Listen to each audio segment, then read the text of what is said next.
Hello and welcome to being forced to watch me gush over my Nintendo DSi XL. I got this off of Facebook Marketplace last year in December during my birthday, and it finally arrived this January. It's in metallic rose and it is so pretty. It's my dream console as a kid. It has this glass cover that honestly attracts scratches, so I always keep it in a case. And at the back it has a more textured surface to it, but it's nice to hold on to when you're gaming. It also came with the original stylus, which is nice because some sellers don't have it anymore, and also the big comfort stylus that came with the DSi XLs. It looks like a pen, but it's not a pen.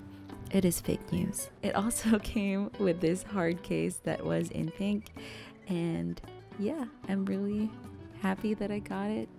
Here's the size comparison with the new 3DS XL. It's basically the same size, it's just that the 3DS has more rounded edges to it, and it's sort of thinner a little bit because of that, but I think that makes the DSi better to hold on to.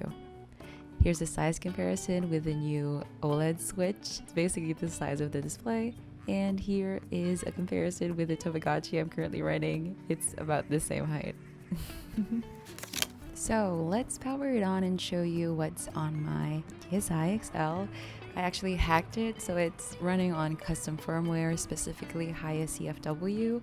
And I chose that because it's a much better option in my opinion compared to just running Twilight plus. It just looks so ugly, and I'd rather have all of my games on the menu itself. It looks so good. You wouldn't have known that it was hacked if I didn't tell you. I just love the way it looks and the fact that I can forward all of the games that's on the SD card right onto the menu. For games, I have Pokemon Ranger, Soul Silver, Platinum, and Black. I'm currently shiny hunting for a Xeon. I also am a huge fan of Harvest Moon, so I have the Tale of Two Towns on here. I'm really looking forward to getting to know this one bachelorette. I forgot her name, but she's like a witch. I love her. She's so pretty. I'm also playing Harvest Moon DS Cute, and it's so like Friends of Mineral Town. I'm so excited to play it. It's a game that I'm playing right now, actually. I also have Professor Layton, The Grand Bazaar, Rune Factory, and Sokoban DS, which is a weird game. It's basically a puzzle game where you push boxes into their specific places, but it's a puzzle. I used to play it a lot on the Game Boy Advance, and so I got it on the DS. There was also Brain Age Math, which comes with the DSi XL. I also have Rune Factory, Animal Crossing, My Secret World, which is basically a diary game. It is the girliest game you'll ever find. It's something that I wanted as a kid, and it's basically just a diary. And yeah, I also have a rhythm game, Rhythm Heaven, Lock's Quest, Sims 2, Castaway, Mario Kart DS, Kirby, Drawn to Life, Kingdom Hearts, and The World Ends With You. I hear a lot of good things about that, so I'm quite excited to go over it. There's also Flipnote Studio, also came with the console, and of course I also have a Tamagotchi game. I have Corner Shop 2 and 3. I have Drawn to Life, The Next Chapter, Pokemon Mystery Dungeon, and this is the forward maker I use to place the NDS games on my SD card onto the home screen over here. So you might be wondering, why did I shell out so much money to buy a DSi XL when the 3DS XL plays Game Boy games and DS games just fine? Well, the answer to that is that Pokemon Generation 5 is my favorite gen, and the 3DS XL does not play DS games in its native resolution. It comes across very blurry and very washed out. If you can see this comparison over here, it's much more apparent when it comes to text, and I just didn't want that to be the experience I had with my favorite games. And of course I couldn't buy a DS Lite, it's just too small of a screen.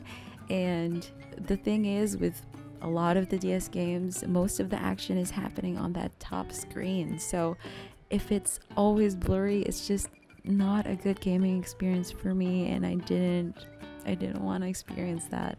So the DSi XL is where I play a lot of my DS games, and it does help that all of the DSi XLs have that IPS screen for both of its screens, unlike the 3DS where it's sort of a gotcha game whether you'll have a IPS screen or a TPN screen. You might also be wondering why I have cartridges for Pokemon Black and Black 2 when I hacked my DSi. The answer is because Pokemon Transporter cannot recognize DS games saved on the 3DS. So it has to be on a cartridge for you to transfer your Pokemon from older generations to Pokemon Bank and then eventually Pokemon Home. So it's a bit of an investment for the prices that they're going for now, but it's my favorite generation. I don't know what to tell you. So that's my DSi XL. I'm absolutely in love with it. I pick it up a lot lately. Of course, there are some downsides to having a DSi XL as well. The 3DS is definitely more advanced when it comes to what you can do on it with custom firmware. Game Boy games do not always run well on this. Harvest Moon games, for example, do not run well at all. There are a lot of audio issues and visual issues with it, so I mostly play just DS games on the DSi. There's also the issue with the build quality. It's obviously not as good as newer 3DS XLs. The hinges are softer and it's definitely lighter and not as sturdy, but as a system itself, I adore it. I love it. I can play a lot with it. I can even use Wi-Fi when I'm playing Pokemon games, and it's just a fun time and a fun experience, and I'm glad that I got the console that I've always wanted as a kid. So if you ever have the money or if you ever find someone selling one of these, I highly recommend one.